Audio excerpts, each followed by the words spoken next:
warahmatullahi wabarakatuh. Judul pengajian awak malam kini ko mengambil hikmah dari musibah. Ibu-ibu dan bapak, orang kini dapat musibah dan penyebab musibah tu karena sesuatu nan dicaliaknya. Contoh petang, ini oto parah, oto puso, putih rem dari Koto Tuo sampai ke Pasar Rabaa, ya. Lalu kanai dan hancur oto tadi, roda terpisah. Nah, oto lain kanai, ada nama meninggal, kan ya. Maka ketika ada orang meninggal, nah bahkan ada nama meninggal di rumah sakit, ada pula meninggal di tempat, ada pula na lebih tragisnya tak potong tak pisah badan jo kaki. Nah, dari pinggang sampai kaki terpisah. Kan ada tu. Maka ketika ada musibah seperti itu, nah, nanti bayang enggak, Pak? Nanti kana ada, Pak. Ada orang mengicen, wah, si anu tu meninggal karena dia lantak di auto, karena tak sapi di auto ko putih rem. Lihat orang mereka kok. Lihat orang menganggap mereka lain. Seolah-olah manusia tadi meninggal karena auto putih rem. Ada pula orang meninggal karena sakit. Si anu itulah meninggal, dia kok meninggalnya, ini lah lama sakit. Karena nyo sakit itulah menyebabkannya meninggal. Kenapa tu? Si anu tu ada orang nyo meninggal, karena doa. Inyo tajun dari gedung nan tinggi, melompat dari gedung nan tinggi 5 balik atau 50 meter, tiba di bawah, alhamdulillah jadi tapai. Ini, meninggal. Maka ditanya di orang sababnya meninggal kanonyo terjun bebas. Nah, ia meretu pemahaman orang ini. Ya, Bu. Penyebabnya kan itu. Anggapan orang sekarang penyebab seseorang meninggal karena sesuatu yang dia lihat. Nah, padahal ibu-ibu apa rahimakumullah. Nah, padahal ibu-ibu apa rahimakumullah, itu adalah pikiran yang salah. Ya, pikiran yang salah. Nah, Allah Subhanahu wa taala telah mengatakan di dalam Al-Qur'an, "Wallazi khalaqal mauta wal hayata liyabluwakum ayyukum ahsanu amala wa huwal azizul ghafur." Surah apa, Bu? Surah Al-Mulk ayat 2. Allah yang menciptakan khalaqal mauta, kematian, wal hayata, dan kehidupan. Gunanya liyabluwakum ayyukum ahsanu amala, supaya Allah menguji kamu siapa yang terbaik amalan. Nah, kalau ada orang menganggap ada musibah itu karena suatu benda, karena asbab yang dia lihat, berarti kau perlu dipertanyakan tauhid rububiyahnya. Kalau mode itu perlu dipertanyakan keyakinannya tentang qada dan qadar Allah. Bertanya ke ibu, apa itu qada? Qada dan qadar. Qada ko ketetapan. Ku baso menurut baso lo, qada ketetapan. Qadar ukuran. Nah, qada itu ketetapan Allah sejak dulu. Nah, sejak Allah menciptakan ruh, sejak Allah jadikan alam, semuanya sudah ditetapkan oleh Allah. Qadar adalah ketetapan Allah atau ketentuan Allah terhadap manusia. Sehingga qadar ko ada 2 macam. Ada namanya qadar ikhtiyari. Apa namanya, Bu? Ikhtiyari. Ada qadar ijbari. Nah, ibu bapak rahimakumullah. Nah, kalau ada orang yang menganggap dia meninggal, dia mendapatkan musibah itu karena sesuatu yang dia lihat, berarti sudah rusak imannya. Berarti imannya tidak 100% kepada Allah. Ibu bapak rahimakumullah. Inilah nanti akan perbedaan antara orang yang beriman dengan orang yang kurang iman. Dan nanti inilah yang akan menjadi perbedaan antara orang yang bersabar atau tidak bersabar. Tasbih tadi.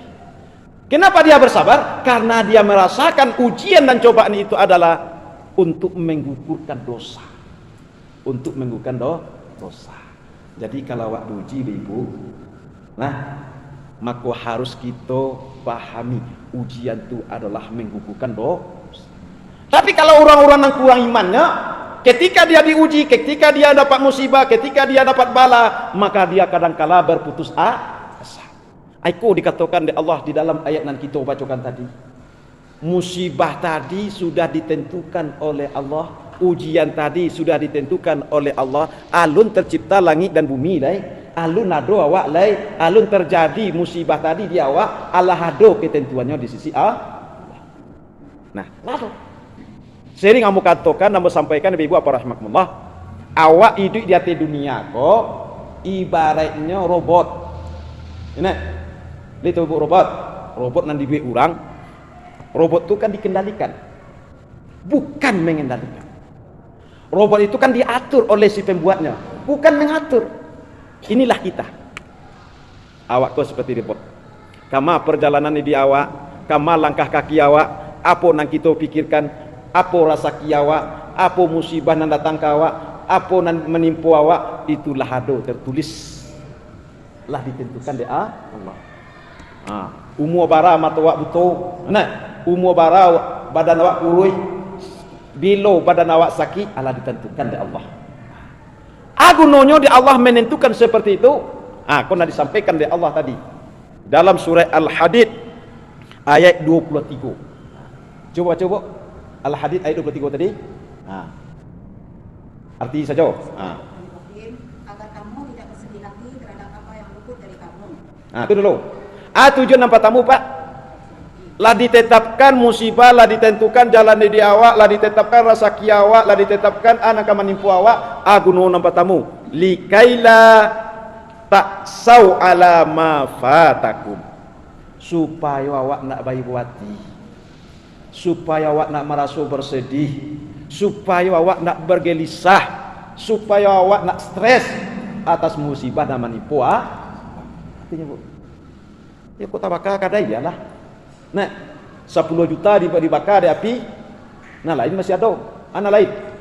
Harato nan tabakar, akak kan nak tabakar. Ya Bu. Pikiran awak kan nak tabakar. Piti na hilang, akak awak kan nak hilang dah. Itu orang yang beriman tu Bu. Hilang piti. Santai sering. Nah, santai saja Pak. Kenapa? Akal masih berfungsi. Guna akal tu untuk mencari uang. Tapi kalau lakan hilang, banyak bana piti awak, bagi Bu, piti itu bisa hilang. Kalau akan hilang, banyak bana harta awak, harta itu bisa hilang. Tapi kalau piti hilang, akan nak hilang, insya-Allah piti itu bisa datang balik. Bu. Makanya orang-orang yang beriman supaya dia tidak berputus asa. Dia masih ada mempunyai sandaran. Mas sandarannya, sandaran Allah. Tandonyo bat Tuhan, tandonyo yakin kepada Allah, dia bersabar. Enak. Makanya orang yang mendapat musibah, anak dibacanya Bu. Inna lillahi wa inna ilaihi raji'un. Artinya tuh, sesungguhnya kita milik Allah dan kembali kepada Allah. Anak kamu itu Pak. Kalau awak merupakan milik Allah, ya terserah Allah. Nah, kalau awak yakin kita punya Allah, ya Allah mengatur. Kalau Allah mengambil, ya terserah dia. Kau tidak kadang-kadang Allah mengambil apa yang kita miliki, awak nak senang hati. Seolah-olah yang punya Allah tu punya awak. Nah, kata Rasulullah, ada 2 nikmat yang sering diabaikan oleh manusia. Dan nikmat itu hari demi hari selalu diambil oleh Allah. Mana Bu?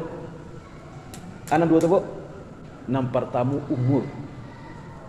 Kadang-kadang manusia risiko lupa Pak. Seolah-olah ini hidup bertambah lama, hidup bertambah panjang umurnya. Padahal Bu, tambah lama hidup bertambah kurang jatah hidup awak di dunia. Pak, Allah sudah tetapkan masing-masing awak. Nah, orang nan meninggal gara-gara dilantak di utufuso, itulah ditentukan di Allah di sini. Orang nalah meninggal namanya disebut ajal. Ya, namanya ajal. Apa ti ajal, Bu? Batas akhir. Ada orang nan meninggal disebut dengan wafat. Wafat apa artinya, Bu? Lah sempurna. Berarti kalau orang dalam meninggal apa? Berartilah abih jatah umuannya, abih rasakinya, lah sempurna rasakinya, Pak. Mengawak untuk baik buati. Allah mengambil punya-punya. Nah, makanya kata Rasulullah, ajabtu li amril muslimin, atau ajabtu li amri ummati. Aku kagum dengan urusan umatku. Iza asabahu ni'mah syakara. Bila nya mendapatkan nikmatnya selalu bersyukur. Wa iza asabahu musibah sabar. Itulah kunci hidup orang yang beriman, Pak. Sehingga orang beriman itu tak pernah nyorasa gelisah, Bu. Selalu enjoy, optimis, yakin kepada Allah. Bila mendapat nikmat, syukur. Bila dapat musibah, sabar. Bertanya ke ibu-ibu, anak sabar tu, Bu? Ini sabar kok di mana kok? Di mulut atau di hati atau di mana? Sabar kok nak di mulut doh. Tapi sabar kok di hati. Bara banyak orang mengejar sabar, tapi dalam sikapnya tidak menunjukkan rasa sabar. Sabar kok di dalam hati. Nah, apa pengertian sabar? Habsun nafsi anil bala wal balwa. Sabar, Bu. Menahan diri dari musibah dan ujian dan cobaan. Tahan diri. Nah, apa kok gunjang tu musibah, Bu? Orang apa gunjang awak musibah tu nak? Musibah tu nak musibah, Bu? Gunjang. Orang mampu gunjang awak musibah tu nak musibah? Yo. Orang mampu gunjang awak musibah dah awak tu nak? Musibah tu. Sebenarnya musibah tu apa? Sesuatu nan menimpa awak nan tak senang hati awak. Musibah tu. Nah, berarti senang ikut pujian orang? Senang ya. Alhamdulillah itu. Alhamdulillah itu. Maka senang hati ibu di pujian orang. Karena apa? Bisuak pahalanya tiba ke awak. Tapi nan biasanya secara hakikat manusia tak ada nan senang di pujian orang. Pasti ada rasa sakit. Nah, iya, Bu. Nah, karena ada rasa sakit itu kan musibah tu. Nah, kalau awak di pagunjian orang, sabar awak. Tapi kalau ambo sabar, ambo di pagunjian sanu petang, ambo sabar asalnya. Kau di pagunjangan, ikut. Awak cari tuan, berarti tidak sabar tu. Nah, berarti tidak sabar awak tu. Kalau awak sabar, kau dalam mendapat musibah, yo reda mati awak, reda mulia awak. Tu, kau nak awak sabar di pagunjian orang, tapi awak kecil-kecilan. Ambo di pagunjian sanu dia sabar asalnya. Maka di pagunjian ini tanya, maka sabar soy. Ikut. Bodoh itu iman. Bagi semangat, Pak. Orang bisa lo katanya. Nah, kadang-kadang orang ketiga kan setan itu. Nah, kayak begitu, Pak. Maka orang yang sabar itu adalah orang yang menahan diri, nyotahan nafsunya, nyotahan mulutnya, jangan sampai iko menambah dosa. Tapi kalau punya orang dia sabar, tapi dia kicennya kurang. Ada sabar, ada sabar. Maka sabar itu di mana, Bu? Sabar di hati. Tak di mulut itu. Ibu bapak rahmatullah. Jadi kalau kita bersabar supaya kita tidak merasa gelisah. Nan kedua tujuan musibah itu apa? Kata Allah tadi. Wala tafrahu bima atakum. Supaya awak tidak merasa bergembira nikmat Allah yang pernah diagian di Allah ke awak. Kalau awak selalu bergembira tahu nikmat Allah yang diagian ke awak, awak akan lupa diri, lupa daratan. Maka ketika kita dapat musibah, maka disikolah supaya awak menganalisa diri, introspeksi diri. Tapi kalau awak tak pernah sakit, dia tak pernah sakit, mana lebih banyak sakit pada sehat? Sehat, iya, Bu. Kalau lebih banyak sakit atau sehat? Sehat lebih banyak. Tapi kadang-kadang orang sakit sebentar, ikut nacuk terkena. Sakit senang banyak, tapi ikut nacuk di lupuan. Maka ibu bapak rahmatullah, ketika ada orang mendapatkan kenikmatan, mendapatkan kesenangan, kadang-kadang dia lupa. Kayak Bu, lupa kadang-kadang. Maka dia di Allah peringatan. 50 tahun senang, dia 10 tahun sakit. Ya, Bu. Itu yang salah ibu tu. Umur lawara kini lah 70 tahun. Nama lebih banyak sakit atau senang? Banyak senang. Kita kalkulasian 50 tahun sakit, 50 tahun senang, 10 tahun atau 5 tahun sakit. Nah, apa ibu bapak rahimahullah? Guna sakit tadi supaya awak mengintrospeksi diri. Karena balik siana bagian sakit. Nah, supaya kita ingat Allah. Nah, supaya awak menyadari diri awak. Itu makna daripada ayat Allah Subhanahu wa taala. Nah, kata Allah tadi, wala tafrahu bima ataku, supaya awak tak bergembira. Nah, akhirnya awak insaf tadi. Sadar tadi. Akhirnya awak hati-hati tadi. Nah, tu guna musibah. Dua. Nan ketika tujuan musibah itu adalah untuk menguji keimanan awak, apakah kita layak kuat iman atau tidak. Kita lihat surah Al-Ankabut. Nah, ahasiban nasu ayyutraku ayyakulu amanna wa hum la yuftanun. Dalam bahasa isyarat, inilah. Apakah manusia mengira inyo kuat imannya, inyo kuat agamanya, inyo taat ibadah, inyo taat kepada Allah, taat zikir dan doa, sementara mereka alun diuji di Allah lain. Awak datang ke masjid kau sering diuji di Allah kau, Bu? Ujiannya, kira ujiannya di Bu? Ujian ibu datang ke masjid. Pertama ujiannya, pertama jalan be, alai. Kadang payung tak do, alai. Kadang-kadang orang mengicik lo tu. Ini, subawu su ke masjidnya, kunci tu, jangan nak do itu. Kadang-kadang awak nang taai, kau nang calianya. Orang-orang ni nak taai, bagunja apa dia saja. Maka mata orang lah biar cenderung kepada awak menyalahkan awak ketika kita taai. Tapi yang salahnya awak tu. Orang tak biasa ke masjid. Saya nutup bagunja biasa saja nak pernah mengaji dia. Dia nak pernah pengajian. Aku ibu tu setiap hari nak pengajian. Pengajian masuk subuh kan wakidaan. Apa kunjiannya tu nya? Ya, kamu musibah tak tahu? Aku musibah. Hati-hati, Pak. Ujian apa itu, Pak? Ujian keimanan. Ibu bapak rahimahullah. Jadi semakin tinggi ujian di awak, semakin menampakkan kualitas iman awak. Semakin sabar awak, semakin kuat iman awak. Tapi awak kalau diuji tidak sabar, berarti semakin hilang iman di dada awak. Ibu bapak rahimahullah.